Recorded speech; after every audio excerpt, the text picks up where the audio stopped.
Welcome to the Rim Break Rodeo. We hope this video helps. In this video, I will help you connect your Quarq power meter. First, carefully unbox your new power meter and confirm all components are present, including the crankset, spindle, and any necessary tools. Next, follow the manufacturer's detailed instructions to physically install the power meter onto your bicycle's crank arm. Ensure all bolts are torqued to the specified values, typically between 12 and 14 Newton meters, for secure and safe operation. Finally, remove any protective shipping materials before proceeding to the electronic setup. Now that your Quarq power meter is physically installed, let's get it talking to your head unit.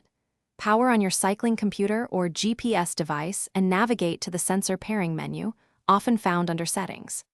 Give your bike's cranks a few spins to wake up the power meter as it enters a discoverable mode. Your head unit should then display the Quarq power meter's unique ID. Select it to establish the connection and confirm that power data, usually in watts, is now being received and displayed. For the most accurate power readings, performing a zero offset calibration is crucial before every ride. Ensure your bicycle is stationary and the cranks are not under any load or pressure. Access the calibration function through your head unit sensor settings, typically labeled Calibrate or Zero Offset.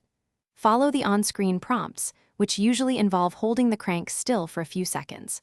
Wait for your head unit to confirm a successful zero offset, often indicated by a small number like 0 or a low single digit. To keep your Quarq power meter performing optimally, remember a few best practices.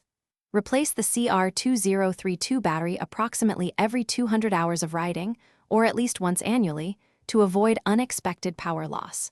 Regularly check for and install firmware updates, which can enhance accuracy and add new features. Keep the power meter clean by wiping it with a damp cloth after dusty rides.